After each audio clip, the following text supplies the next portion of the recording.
Le Belgian Gentleman Drivers Club, ou BGDC, est parti loin de sa base belge pour célébrer sa rentrée 2016. C'est en effet en Poitou-Charentes, dans la région de Poitiers, que le noyau dur de la compétition réservée aux Gentleman Drivers et aux amateurs s'est retrouvé, avec au programme 2 joutes sur le circuit du Val de Vienne, long de 3,729 km.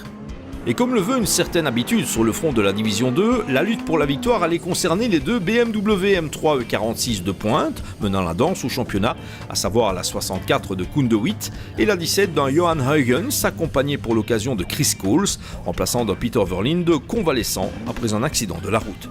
C'est le samedi soir, pour 90 minutes, que le départ de la course 1 allait être donné, de quoi permettre aux deux Bavaroises de s'isoler rapidement en tête du classement général.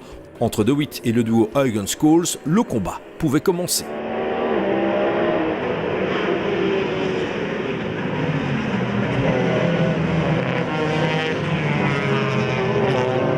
Et cette première joute, marquée par la tombée progressive de la nuit et une arrivée dans l'obscurité, c'est à Koen de Witt qu'elle allait sourire, le pilote néerlandophone ne lâchant rien pour se positionner en ordre utile en vue de la joute du lendemain. Ja, ik ben zeer blij. Dat had ik niet verwacht. Ja, het is voor de eerste keer dat ik hier rijd. Het is een vrij moeilijk circuit, binnendoor. En dan zeker in het donker nu. Maar ik kon Chris Coles goed bijblijven in de eerste stint. Toen ben ik binnengekomen en dan moest Johan overnemen. Ik denk dat het was niet gemakkelijk om de binnenkant te zien van de bochten. Ik denk dat hij daar veel last van gehad heeft. Maar voor mij bleef het eigenlijk heel uitstekend gaan. Désavantagé par le handicap à purger lors du pit-stop, conséquence de sa victoire à Zolder, la M3 numéro 17 de Johan Huygens et Chris Coles concédaient au bout de l'heure et demie de course une grosse minute à la 64, à la fois peu et beaucoup. Sur la piste, c'est une autre M3 E46, la 157 de Jasper et Peter Dirks, qui cueillait le top 3 final au terme de cette première joute. Un bolide qui allait plus tard faire l'objet d'un déclassement de la part des officiels pour une question de passage de roue. Belle première prestation pour la Seat Leon Supercopa numéro 35 de Greg Van Uyttelbosch et Olivier Kirten, qui a valé la distance sans broncher, preuve que les progrès sont manifestes depuis le début de saison. Bonne performance, je pense que voilà, effectivement on est à l'arrivée sans aucun problème, donc on a fait notre course, on découvrait le circuit tous les deux, on n'a pas fait les essais ce midi, donc effectivement je pense que là on arrive à l'arrivée dans une position sympathique. Et sans problème, surtout, ça fait vraiment du bien au moral. C'était pas trop facile parce qu'on va dire que les phares n'étaient pas les plus puissants qu'on puisse avoir. Mais bon, ça a été, hein. On a fait ce qu'on pouvait et puis on a fait une petite sortie ou l'autre, mais à première vue sans gros problème. Donc j'espère, on va voir quand la voiture revient. Et je serai content quand même d'être sous la lumière demain matin. Terminant à une poignée de secondes seulement de la Seat, la vaillante BMW Z3M Coupé numéro 888 de Pierre de Lancer, Maxence Van de Kerkhove et Dimitri Kluskens achevait la première joute dans le top 5, ce qui était plutôt prometteur pour la suite. Nettement moins de réussite par contre pour la M3 compacte numéro 444 de Manfred Verbeek et Denis Metz, qui n'apparaissait pas au départ, victime de soucis mécaniques.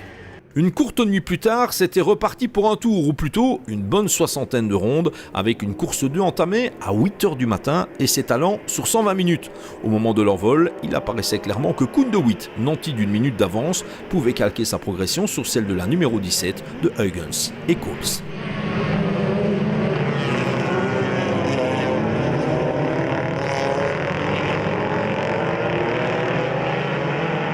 Cet été-là, sans compter sur les affres de la mécanique. Alors que le cap de la mi-course était en passe d'être atteint, De Witt réintégrait les stands, victime d'un ennui de direction assistée le laissant sur le carreau. La fin des espoirs de victoire pour De Witt et une bien mauvaise affaire au championnat. Il n'en fallait bien sûr pas plus à Johan Huygens et Chris Coles pour filer vers une nouvelle victoire dans cette manche et au classement général. Un résultat de nature à positionner idéalement la numéro 17 avant la finale de la compétition sur le circuit de Spa-Francorchamps. C'est dommage que De Witt n'a pas terminé la course parce que j'aimerais mieux de faire le travail au circuit, mais quand même, avec la malchance de lui, on a pu gagner aussi sans problème, donc je suis super content. Et en plus de cela, c'est une victoire pour Peter. Ah oui, un relais pour Peter qui est malheureusement blessé, comme vous savez. J'espère qu'il va revenir l'année prochaine, mais c'est une victoire pour Peter. Dans le sillage de la Bavaroise victorieuse, on voyait poindre une Seat Leon Supercopa numéro 35, cueillant les lauriers d'argent le dimanche, mais aussi au classement général. Voici enfin le gros résultat attendu par Greg Van Uyttelbosch et Olivier Kirten. C'était très attendu et je vais dire inespéré en arrivant ici. Je veux dire, on était venu en touriste juste pour faire la course. Moi j'ai une hernie discale, donc je n'avais pas l'intention de faire mes relais complets. Je ne pensais pas que ce serait possible. On a démarré, j'ai fait une petite bêtise dans le tour de chauffe, un petit bac, on est parti dernier et se retrouver deuxième à l'arrivée, c'est vraiment inespéré. Ouais, je sais pas, c'est émotionnellement, c'est génial. Preuve que c'est définitivement dans les moins jeunes marmites qu'on fait les meilleures soupes, la BMW Z3M coupée numéro 888 de Pierre de Lancer, Maxence Van de Kerkhoff et Dimitri Kluiskens sont retournés elle aussi du Val de Vienne avec un podium en division 2, résultat que les pilotes estimaient plus que gratifiant. C'était un résultat tout à fait inattendu, surtout que pour la plupart des gens et certainement pour nous c'est nouveau circuit, nouvelle découverte. Moi j'ai roulé hier soir de nuit, c'était très spécial et donc voilà, résultat inespéré, donc on est très content. La voiture à nouveau s'est prouvée très fiable, très agréable à conduire aussi sur un circuit comme on a dit tout à fait nouveau. Donc oui, c'était comme un rêve. On a profité de chaque minute sur la route. On mise sur la fiabilité d'une voiture, c'est un moteur tout à fait standard. On ne savait pas si on allait venir ici ce week-end parce qu'on a fait les 24 heures de Zolder.